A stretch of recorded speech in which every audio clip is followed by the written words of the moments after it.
이 시간 하나님의 말씀 보겠습니다. 요한복음 17장 1절부터 5절까지의 말씀입니다.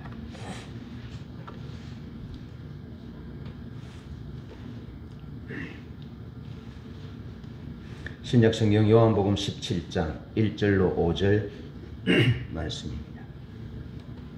제가 봉독합니다.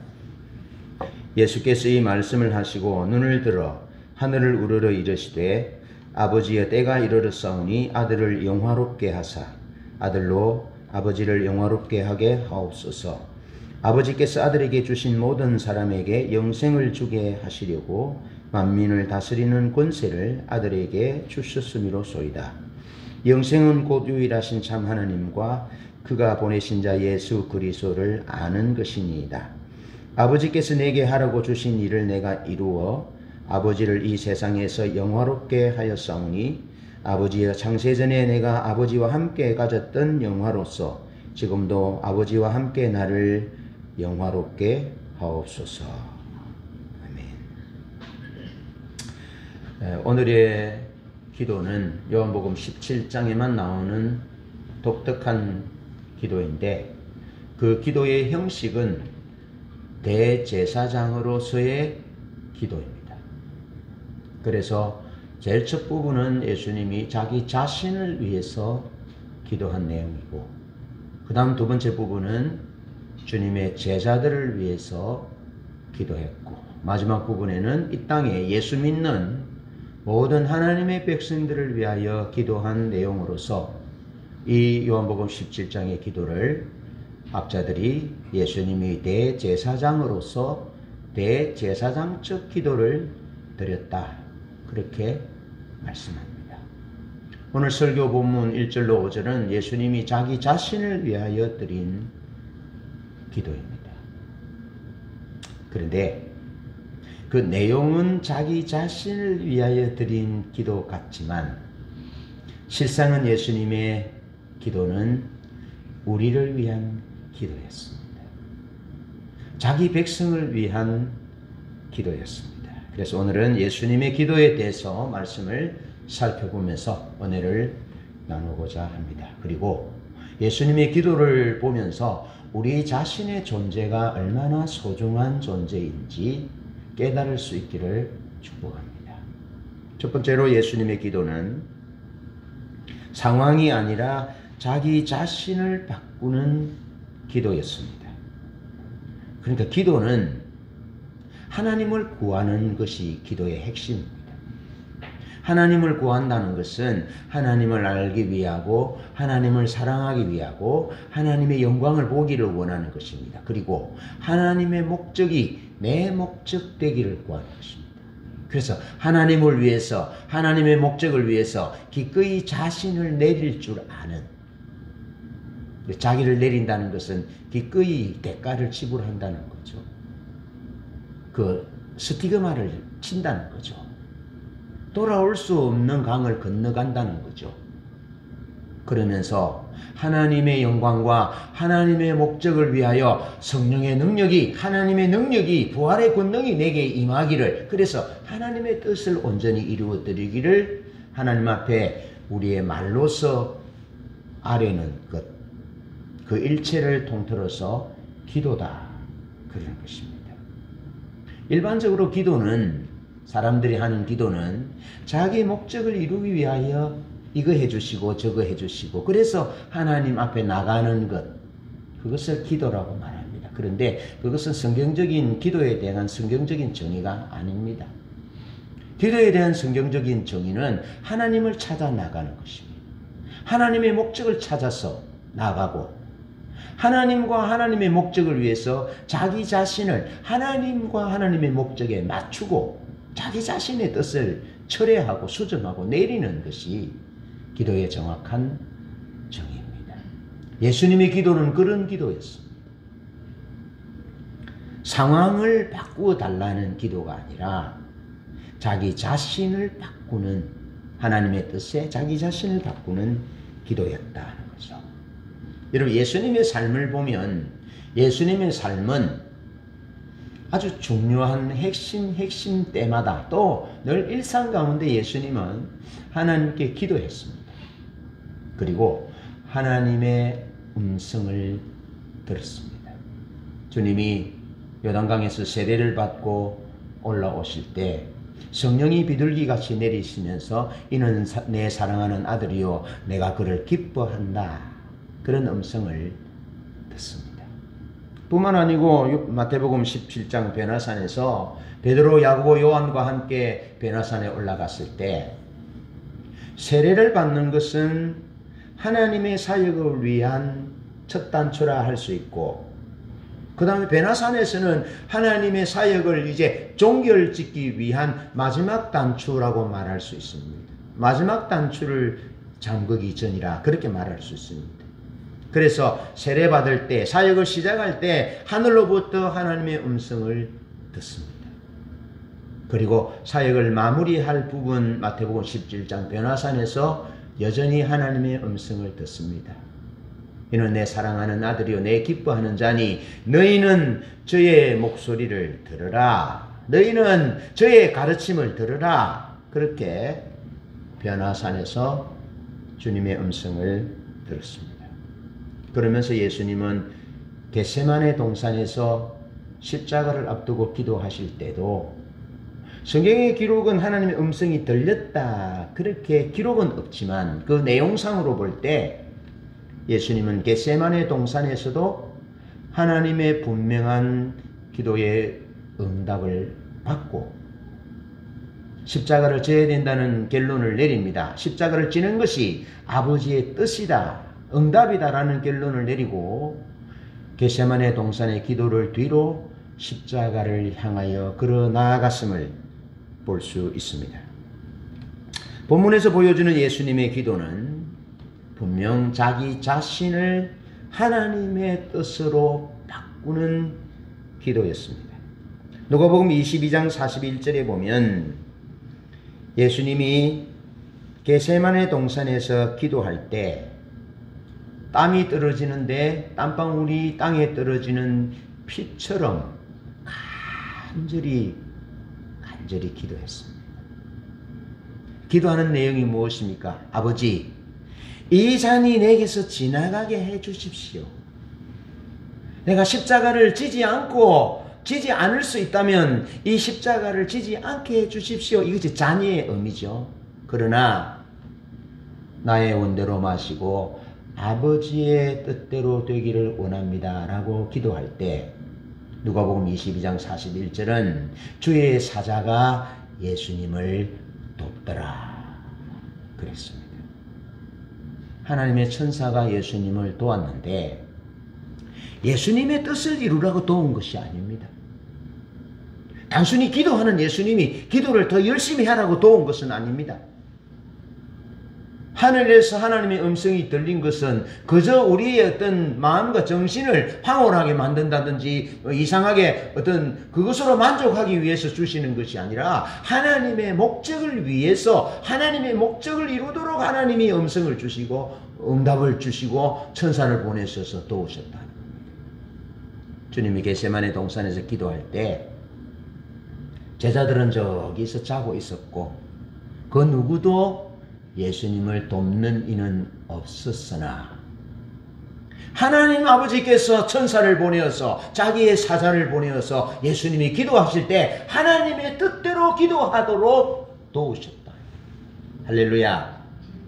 여러분, 예수 믿는 우리의 삶은, 우리의 길은 반드시 올곧은 길, 바른 길, 성공적인 길로 가게 되어 있습니다. 왜냐하면 하나님이 천사를 보내서 우리가 하나님의 뜻대로 기도할 수 있도록 인도하시기 때문에 그렇고, 성령님이 우리를 위해서 말할 수 없는 단식으로 아버지의 뜻대로 우리를 위해 기도하시기 때문에 그렇습니다. 반드시 하나님은 우리의 감동과 감화를 주시고 천사를 보내셔서 우리가 하나님의 뜻을 위하여 기도하게 하시고 하나님의 뜻을 이루는 삶을 살도록 우리의 인생을 이끌어 가신다는 것입니다. 그것을 믿으시기를 바랍니다. 저는 참 제 생애가 참 부족했습니다. 가난해서 배고팠고 아버지의 영향으로 날카로웠습니다. 어머니의 영향으로는 따뜻했고 너그럽고 인내하고 그런 부분들이 이런 양면이 공존한다는 거죠. 이런 양면이 공존하는 거죠. 아버지의 성량이 강하면 아주 날카롭고 예리하고 불의를 참지 못하는 그런 부분으로 나타나는가 하면 어머니의 영향을 보면은 그냥 참고 기다리고 알아주고 위로하고 이런 것들이 공존하는데 성령님은 그 예리하고 날카로운 그런 부분들이 깨어져야 될 부분들을 깨어지게 하시고 발전시킬 부분들을 발전시키고 어머니의 좋은 부분들을 이런 부분들을 발전시키기도 하시고 그렇게 하셔서 하나님이 하나님의 뜻대로 내 삶을 이끄시더라는 거죠. 지금까지. 그래서 유년기나 뭐 소년 때나 청년 때나 또 장년 때 지금까지 오면서 많이 다듬어지고 바꾸셔서 여기 온 거죠. 하나님 목적을 위해 살도록. 저는 그렇게 믿습니다. 앞으로는 더 아름다워질 것입니다. 더 근사해질 것입니다. 더 멋있어질 것입니다. 하나님의 뜻을 위하여 살아가는 삶으로 민감해질 것입니다. 나는 그것을 믿어요. 왜? 내 의지와 내 노력이 아니라 성령 하나님이 천사를 보내어서 나를 그렇게 이끄셨고 앞으로도 그렇게 이끄실 것을 내가 믿기 때문에 그렇습니다. 예수님이 하나님 보좌 우편에서 나를 위하여 기도하시죠. 성령이 말할 수 없는 탄식으로 아버지 뜻대로 우리가 살 수 있도록 기도하시죠. 천사를 보내서 우리를 도우시죠. 예리한 말씀을 통해서 날마다 큐티하고 날마다 말씀을 먹게 하심으로 우리의 육적인 부분들을 다스리시죠. 반드시 예수 안에 있는 우리는 잘 되게 되어 있습니다. 힘을 내십시오. 용기를 가지십시오. 혹 원치 않은 그런 일들이 일어나면 어떨까? 그런 생각조차 하지 마십시오. 상상하지 마십시오. 살아계신 하나님은 예수님을 사랑하셔서 예수님을 돕는 자 없고 그렇게 예수님과 함께 했던 제자들조차도 피곤하여 졸고 있는 그때 멀리 떨어져 있었습니다. 돌 던질 만한 멀리. 가까운 거리도 아니고 먼 거리도 아니지만 그들은 예수님을 도울 수 없는 그런 상황이었지만 하나님 아버지는 그 고독하고 절박하게 간절히 기도하는 예수님께 천사를 보내서 돕게 하시는데 아버지의 뜻을 위하여 예수님의 자기 자신의 뜻을 바꿀 수 있도록 도우셨다는 것입니다. 이것이 주님을 향한 아버지의 계획이고 아버지의 사랑이셨다는 겁니다. 그런데 여러분 요한복음에는 마태, 마가, 누가, 공관복음에는 예수님이 겟세마네 동산의 기도가 자세하게 기록되어 있습니다. 그런데 요한복음에는 예수님의 겟세마네 동산의 기도가 생략되어 있습니다. 예수님의 겟세마네 동산에서 기도한 기도의 내용이 요한복음에는 생략이 되어 있고 그냥 겟세마네 동산에서 예수님이 체포하신 내용만 기록되어 있습니다. 요한복음 18장에 기록되어 있습니다. 그러니까 17장에서 대제사장 기도를 드리고 겟세마네 동산의 기도는 특별히 독특하게 구별돼서 드린 기도 내용 없습니다. 그리고 겟세마네 동산에 가서 체포되셨어요. 이 두 개를 연결시켜 보면 겟세마네 동산에서 기도한 내용, 아버지여 이 잔이 내게서 지나가게 하십시오. 그러나 내 원대로 마시고 아버지의 원대로 되게 해주십시오라고 드렸던 그 겟세마네 기도 내용과 겟세마네 동산에서 기도했다는 그 어떤 수식구는 없지만 예수님이 요한복음에서 드렸던 그 대제사장적 기도의 내용이 연결된다라고 볼 수 있다는 겁니다. 그러면서 겟세마네 동산에서 기록된 기도와 요한복음 17장에서 예수님이 대제사장으로서 기도할 때 기도의 시작이 아버지여 그렇게 기도하고 있다는 겁니다. 아버지여. 여러분 유대인들에게 하나님을 아버지여라고 부른 기도는 지금까지 아무도 없었습니다. 그런데 예수님이 오셔서 하나님을 향하여 아버지여 불렀다는 겁니다. 그 절박한 절제절명의 순간에 예수님이 기도할 때 하나님을 향하여 아버지여 불렀다는 겁니다. 친밀함을 상징하지요. 친밀함을 상징하는 겁니다. 여러분 아버지와의 친밀한 관계 가운데 있을 때만이 내 뜻대로 마옵시고 아버지의 뜻대로 되기를 원합니다 하고 기도할 수 있다는 겁니다. 그러니까 예수님은 처음부터, 기도의 처음부터 아버지여라고 부를 때부터 처음부터 자신을 위하여, 자신의 뜻이 이루어지기를 관철시키기 위하여 기도를 시작한 것이 아니고, 이미 예수님은 그 기도의 시작에서부터 하나님과의 친밀한 가운데서 아버지여 내 뜻대로 마시고 아버지의 뜻대로 내가 되기 원합니다 라고 기도를 시작하고 있고, 그렇게 기도를 결론 내리고 있다는 친밀함의 핵심이라는 것입니다. 그래서 주님은 우리를 친밀함으로 초대하고 있습니다. 친밀한 하나님과 예수님과 성령님과 친밀한 교제 가운데 살도록 우리를 초청하고 있는 것입니다. 친밀한 가운데 있을 때만이 아버지의 뜻과 아버지의 목적에 우리 자신을 바꾸고 조정하여 내릴 수 있기 때문에 그렇습니다. 요한복음 17장 1절과 5절 말씀을 보면 예수께서 이 말씀을 하시고 눈을 들어 하늘을 우러러 이르시되 아버지여 때가 이르렀사오니 아들을 영화롭게 하사 아들로 아버지를 영화롭게 하게 하옵소서. 5절 아버지여 창세전에 내가 아버지와 함께 가졌던 영화로서 지금도 아버지와 함께 나를 영화롭게 하옵소서. 그렇게 기도합니다. 그러니까 예수님이 아버지께 기도하는 것은 아버지여 우리가 아버지야 제가 창세전에 이 천지 만물을 짓기 전에 영광스러운 존재로 영화로운 존재로 이 육신을 입고 육신이 있고 이런 죄가 있고 허물이 있고 이 시간과 공간 속에 제약을 받는 그런 존재가 아니라 영화로운 존재, 영화로운 존재, 영광스러운 존재, 그런 존재였다는 것입니다. 주님이 그런 존재였다는 것입니다. 그것을 밝히고 있습니다. 예수님은 자신이 영화롭고 영광스러운 존재였음을, 자기 존재를 그렇게 표현하고 있습니다. 그런데 예수님이 왜 그런 기도를 드립니까? 보시면 지금 예수님이 그런 기도를 드리는 것은 아버지여 나는 처음부터 아버지와 함께 이 시간이라는 공간 속에 이 개념 속에 갇히지 않았습니다. 이 육체라는 이 육체 속에 갇히지 않았습니다. 그만큼 영광스럽고 영화로운 광대한 초월적인 존재였습니다. 그것을 지금 얘기하는 거예요. 1절과 5절에서. 원래 예수님은 그런 분이라는 거죠. 하나님이시니까. 그런데 예수님이 인간이 되심으로 이 영광스러운 존재 방식을 포기하셨다는 겁니다. 누구를 위해서? 우리를 위해서. 이게 예수님의 기도라는 거죠. 그 예수님이 단순히 입술로 요한복음 17장에서만 기도하고 겟세마네 동산에서 입술로만 기도하는 것이 아니라 입술로 기도하기 전에 주님이 우리를 위해서 그 광대하시고 매이지 않으신 영화로우신 그분이, 영광스러운 그분이 그분의 존재 방식을 포기하시고 지금 겟세마네 동산에 대제사장으로 기도하는 이 인간 예수의 모습으로 자기 자신을 비하시켰음을 기도하고 있다는 것입니다. 우리를 위해서,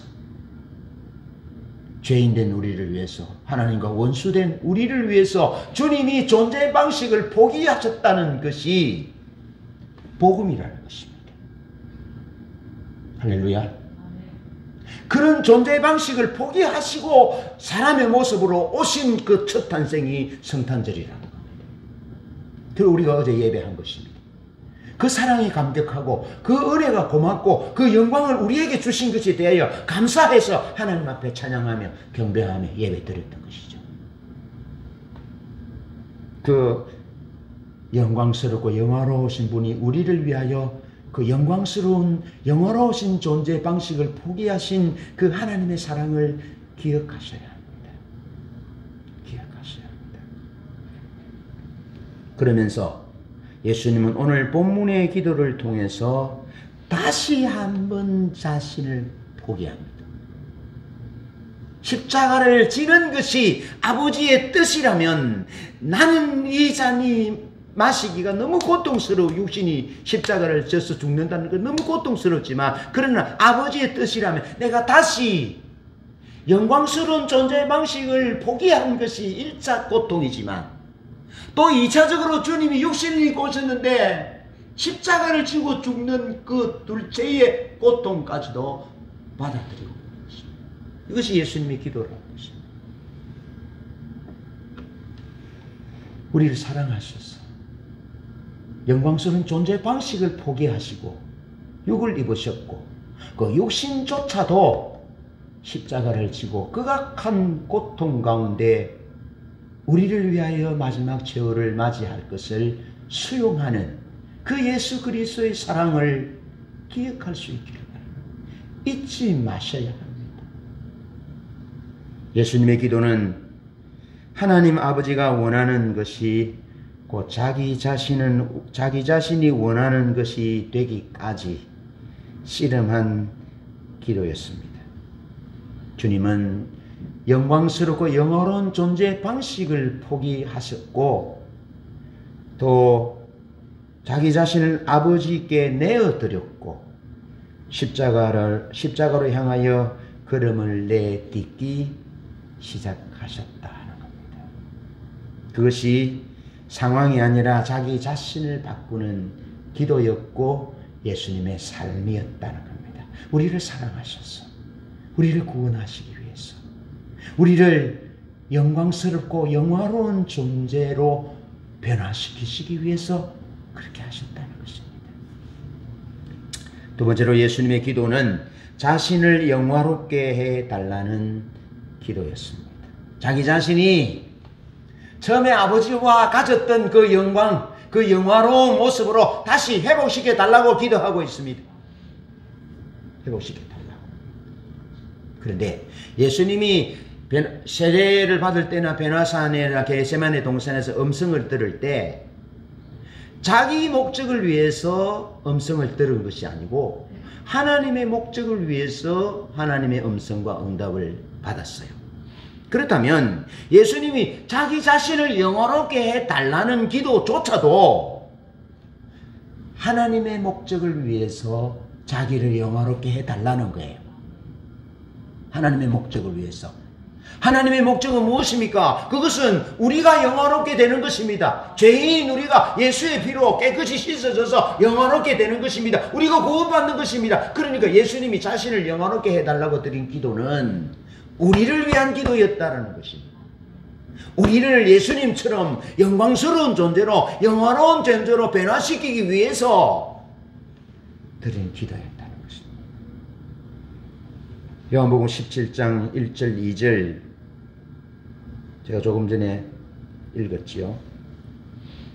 예수님이 창세절의 영광을 회복시켜 달라는 기도는 십자가와 부활을 통해서 회복이 가능하다는 겁니다.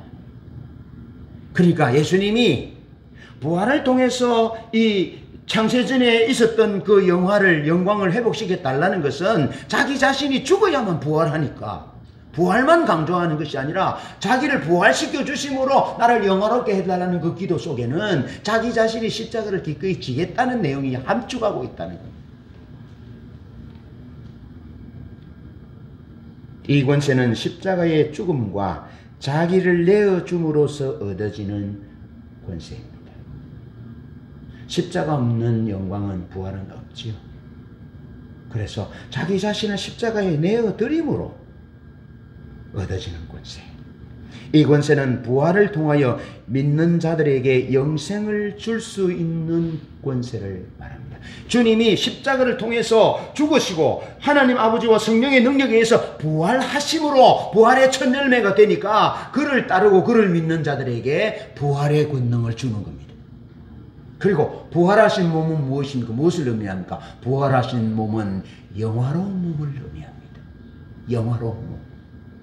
그래서 십자가를 통해서 자기가 죽고 자신이 아버지와 성령에 의해서 부활함으로 말미암아 그를 믿는 자를 부활시키기 위해서, 그를 믿는 자에게 영광을 주고 영화로운 몸으로 변화시키게 하기 위해서 주님이 십자가로 향해 자기 자신을 드렸다는 겁니다. 자신을 영화롭게 해달라는 기도의 내용은 그 의미입니다. 그러면서 요한복음 17장 4절 아버지께서 내게 하라고 주신 일을 내가 이루어 아버지를 세상에서 영화롭게 하였사오니 아버지여 창세전에 내가 아버지와 함께 가졌던 영화로 지금도 아버지와 함께 나를 영화롭게 하옵소서. 그렇게 기도합니다. 예수님은 이런 영광스러운 권세를 얻는 것조차도 아버지를 의존합니다. 아버지를. 철저히 아버지를 의존하고 있습니다. 그러면서 3절에서 영생은 곧 유일하신 참 하나님과 그가 보내신 예수 그리스도를 아는 것입니다. 그렇게 말하면서 영생은 아버지와 아들이 친밀한 가운데 있는 것처럼 아버지 하나님과 아들 예수님과 친밀한 사귐을 누리는 것이 영생임을 말합니다. 그러니까 주님이 자신을 영원롭게 해달라는 기도는 자기가 십자가에 죽어 부활함으로 다른 사람을 부활시키고 영원롭게 하게 해달라는 그런 기도였죠. 그것은 아버지와 아들과 친밀한 사랑의 교제를 누려 영생을 누리게 하기 위한 기도였다. 예수님이 친밀함으로 초청하는 거죠. 아버지께로 초청하는 거죠. 예수님께 초청하는 거죠. 그 기도를 통해서 그를 따르는 자들을 그 길로 초청하고 있는 것입니다. 그렇게 보면 예수님은 자신을 영원롭게 해달라는 기도는 단순히 자기 자신의 목적만을 위하여 기도하는 것이 아니라 아버지의 목적을 위하여 우리가 아버지의 목적 안으로 들어갈 수 있도록 단순히 죽어 천국 가는 공간적인 의미의 구원이 아니라 하나님 아버지와 아들 예수와 더불어 친밀한 사랑의 교제를 통해서 영생을 누릴 수 있도록 영광과 영화로운 삶이 가능하도록 그 길로 우리를 초대하고 있다는 것입니다. 얼마나 놀라운 기도인지 모릅니다. 그러면서 예수님은 이 영광스러운 지위와 우리의 회복을 위해서 모든 것을 참으셨습니다. 은 30은 송아지에게 떠받쳐서 죽는 종의 몸값이 은 30입니다. 그런데 예수님은 그 은 30에 팔렸습니다. 종도 송아지에게 바쳐서 죽는 그 값어치 없는 종으로 주님이 스스로를 그렇게 우리 위해 내어주셨다는 겁니다. 주님이 육체 속으로 들어오심으로 영광과 영화를 포기하실 때 우리를 위해서 그렇게 자기 자신을 내어주셨다는 겁니다. 그러면서 그렇게 팔아먹은 그 가룟 유다가 예수님을 입맞춤으로 또 배반하잖아요. 그 입맞춤까지 주님이 허락하십니다. 그리고 군병들에 의해서 예수님이 체포되기 전에 제자들이 칼을 빼서 무력으로 싸우고 예수님을 지키려 하잖아요. 그때도 예수님은 그렇게 말씀하십니다. 이것까지 참아라. 이것까지 참아라.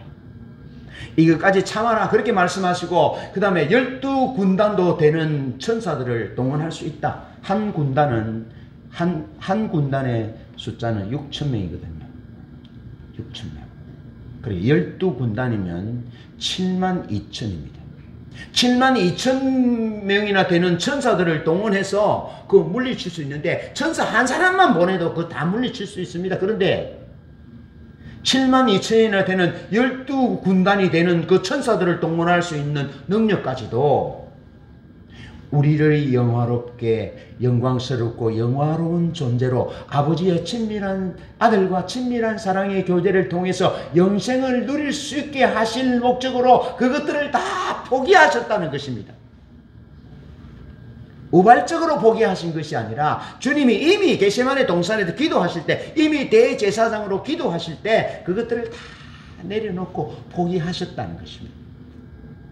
그러면서 우리를 영화롭게 하기 위해서 우리를 영광스럽게 하기 위해서 아버지와 예수님과 친밀한 사랑의 교제를 통해서 영생을 누리게 하시기 위해서 주님이 그것들을 다 포기하셨다는 것입니다. 자기 자신이 누릴 권세들을 다 포기하셨다. 우리를 사랑하셨어. 죽기까지 그렇게 하셨다는 것입니다. 말씀을 맺습니다.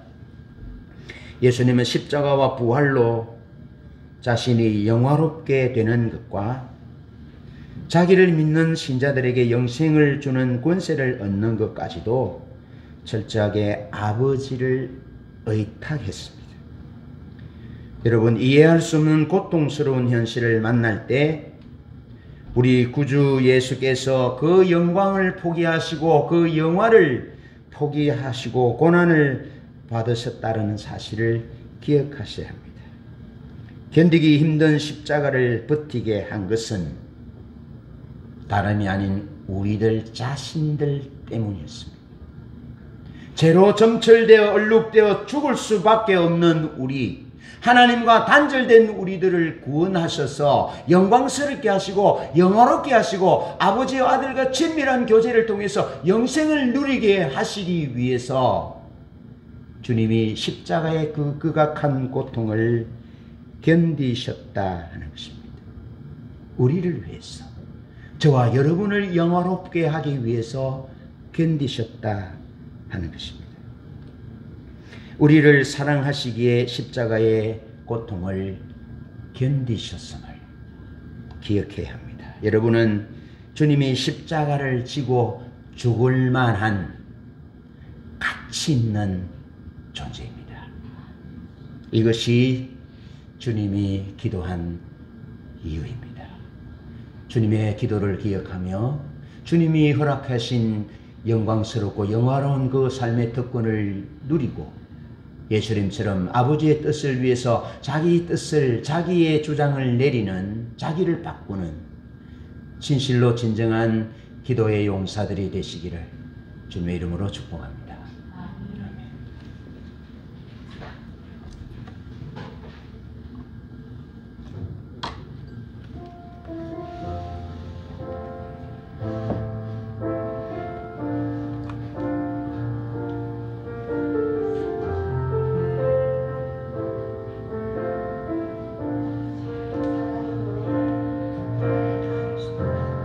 사랑의 노래 드려요 나의 구주 예수님께 주 행하신 일 감사해요 내 사랑하니 귀하신 예수 난 기뻐요 주가 날 부르사 주의 소유 삼으심이 주님의 사랑의 품에 주님의 사랑의 품에 있기 원해요 주님 곁에 날 붙드소서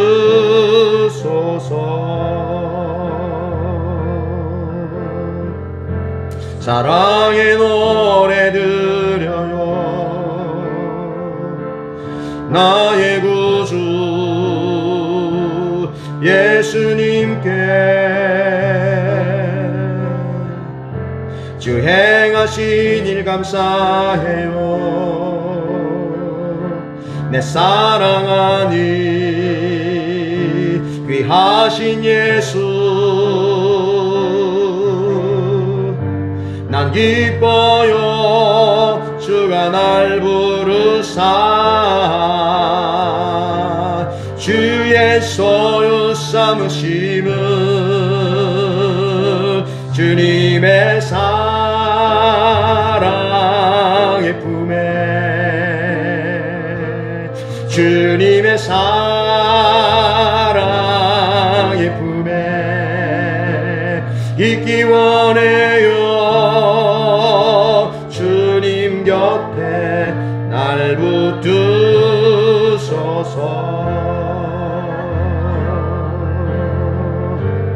기뻐요 주가 날 부르사 주의 소유 삼으심은 주님의